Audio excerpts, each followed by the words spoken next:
We've had tons of questions in our comments recently. Let's get some answers. Ed, what diesel pump do we use on the BMW engine? We use the genuine BMW pump. We get them direct from BMW. You can get copy pumps, but we find they're noisy and they don't last 5 minutes.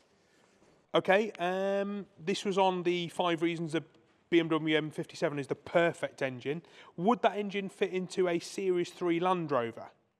Yes, with modification. How far forward would the radiator panel need to go from original? In a short wheelbase, you would probably have to put a stage 1 V8 front end, I would imagine, and have to have very short prop shafts because of the length. I could be wrong because I've not looked at one, but in a long wheelbase, I would say you can have a standard front end. Here's another one for you from Biowood. What clutch would you recommend from the stock DAF clutch?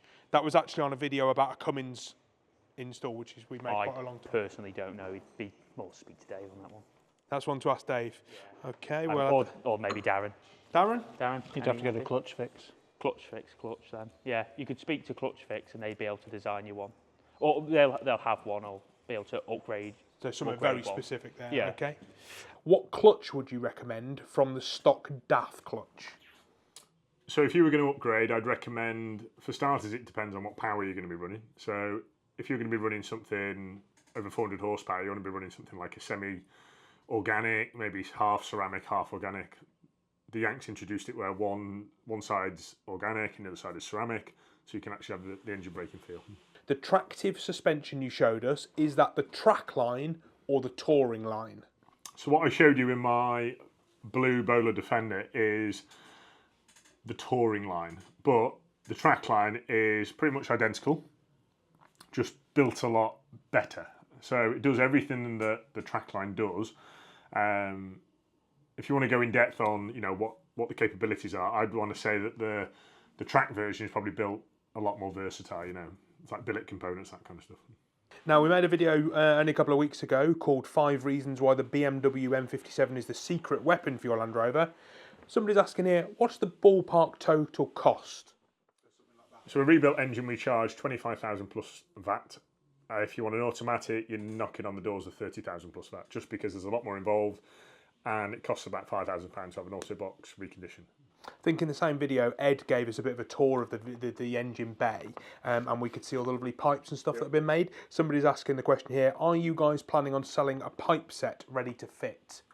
So if you want a pipe set that's ready to fit, you need to have my engine mounts, because different engine mounts and from different companies, like NW Machines, you've got House of Torque.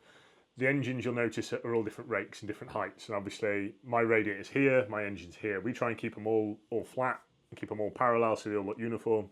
So if you want a set of mounts, you can have a set of pipes, basically. You're more than welcome to have a set of pipes, but they won't fit unless you're using my mounts, and vice versa. For people reconditioning an M57 for fitment to a Defender, what parts do you recommend changing prior to fitting?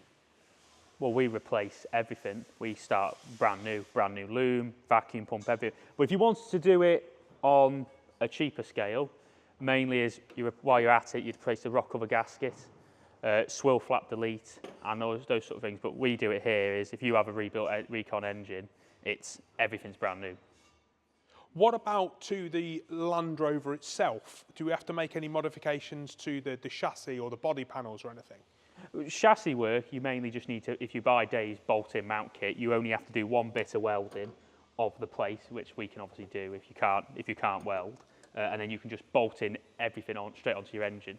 But as the video that we made a couple of weeks ago about the aesthetics and stuff, which I'm sure Ben will link somewhere up here, it fits really nicely. There's plenty of room, and you haven't had to make any bodywork modifications. Yeah, it's way easier to work around. You haven't got to cut massive amounts.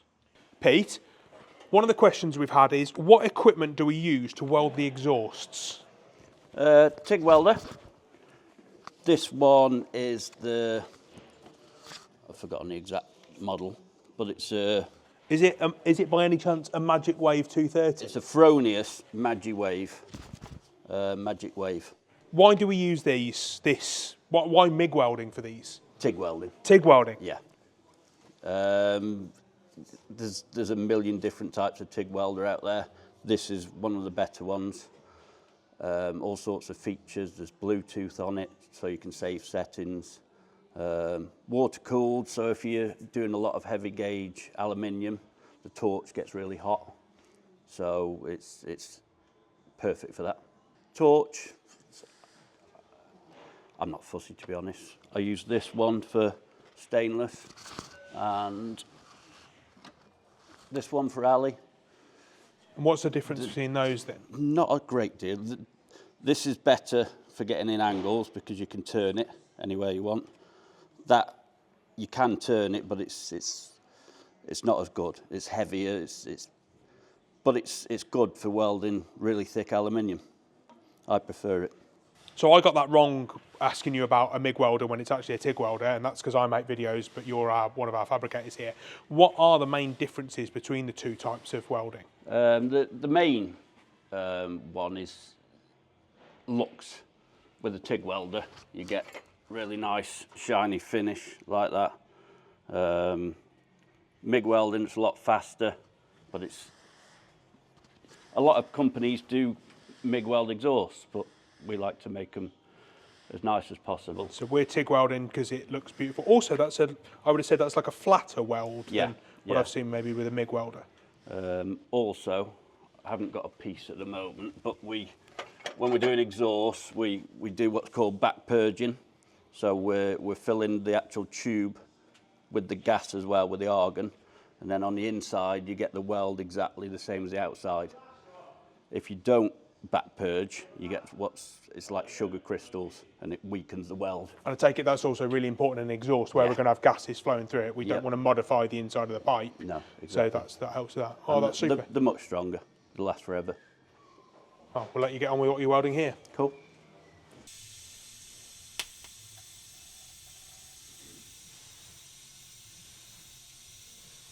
We did a nice video with Gwyn from Wales where we showed him collecting his vehicle.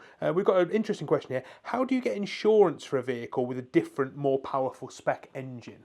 So what we find is just being very transparent with your client. I'm more than happy to give you an engineer's report to say that the install has been done to British standards, everything's been done safely. As with Gwyn's car, we upgraded the braking system, we upgraded the exhaust system, everything to meet UK requirements, basically. And another question off the same video. This is a Arborman, so I guess probably something to do with trees. Have you ever looked into any type of V8 diesel conversion? He says, I remember the 6.2, 6.5 GMC was popular for a while, but understand they're not great on reliability. So we did, actually no, we pulled the GMC engine out because they are literally boat anchors. They are built for, I believe, the Humvee and some old GMC trucks used to have them, because they were literally like, we nicknamed it squaddy proof when I was in the forces, where it is bulletproof. You can literally rev the nuts off them all day long and they won't die. The engines are bad for RPM, very low torque, and just slugs basically. So you won't see me fitting one of those, but the power stroke is a monster. And unfortunately, a Defender engine bay can't accommodate them. It's a bit like trying to cram a Hellcat into a Defender. It's just nigh on impossible. This is quite a good, interesting one. What are your thoughts on the Stinger High 10? And did you manage to get all the OBD features working with the BMW engine? So my view on that is, it's like comparing a Grundig TV to a Sony. Simple as that. It's like, I'm used to having an Alpine Halo 2 that is it's a bit like it's as fast as, let's say, your latest iPhone, Apple phone, all that kind of stuff. It's just not up there with the tech. They need to speed that things up. This was the display, wasn't it? It's what was on Gwyn's. In what people, that there is a function to have ODB, and the BMW functions aren't on there yet. So we did have a look at that. It would be a very neat thing to have, but it's just something else to worry about. So to make it clear, we didn't install that in his vehicle. That he already had that in there, didn't he? So, yeah. What manual gearbox can I use with the M57? We used the MT82 that was fitted into the Puma gearbox, mainly because if you have a standard Puma vehicle, you haven't got to touch that side of it, and all the gear shifter works correctly. You can use the gearboxes out of the 3 Series, 5 Series, I believe. You have to have an adapter kit made. You can get the adapter kit to make that work, which supposedly aren't very strong, the shafts, and they snap. But then the problem you have with that is making the gear shifter work in a Land Rover. There's many kits on there you can buy to make it work good, but in a Puma, no one seems to do a kit that just works nicely. Probably leads on here. Will the M57 work with an LT95 or LT85 gearbox in a Defender? You could, I imagine that someone could make an adapter. It's not impossible. What do you think, Darren? But you could, but it wouldn't be worth doing, I don't think, because they're not a very strong box anyway, an LT95 and 85. They take a V8 power, but V8's not as torquey as a diesel. And linked to this really, what transmission were we using on the M57? You've already answered that. Will an LT77 hold all that torque? No, I wouldn't have said so. An R380 doesn't. You're frowning at me, Darren. What's your... You struggle to keep an LT77 behind a 200. Yeah, it's true. Yeah, you could snap them in that. But the R380s, I've seen them online. They don't take it. They'll take a standard 184, but as soon as anyone puts a big power through it, they're... So our advice is, if you're fitting an M57, go for the Puma gearbox, the MT82, or have the automatic. You heard it here first. Maybe. I think we've done the questions before. Sorry, the prices question before. But what's the rough cost of getting a 2.4 to M57 swap done? I'm assuming the 2.4 engine still has some kind of resale value. So the issue with 2.4s, as you'll see in some of my episodes, Pumas are absolute dog turd. Like, I wouldn't. My thought is, if I sell one on to somebody and it lets them down, say in a month or in 2 months' time, it drags my name through the dirt. So if I sell your engine, I'll literally put it on eBay, state the facts of what it is, and whatever gets knocked off it. But in the £25,000 that I charge, I keep the engine as core, basically, to sell on. That is part of the deal. So if you've got a really low mile vehicle, you know, you can negotiate with me and we can come to some sort of arrangement. And then the last one, I think you did, or somebody's answered this on the YouTube, but I thought it'd be nice for people to see it in the video.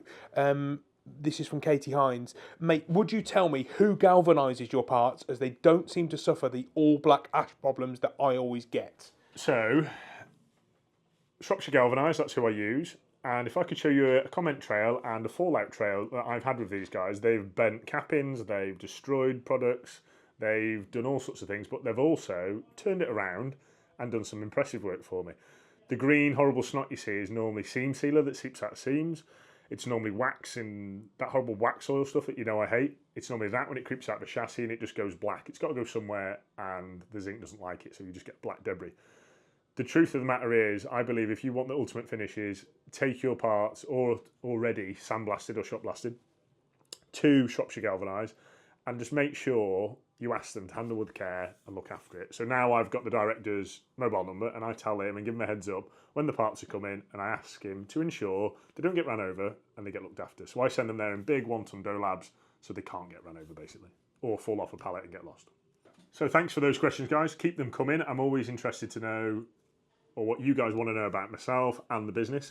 So don't be afraid to ask, and drop a comment below if you want to do that, and I'll ask it on the next question and answers. Thanks again for watching, and I'll see you again soon.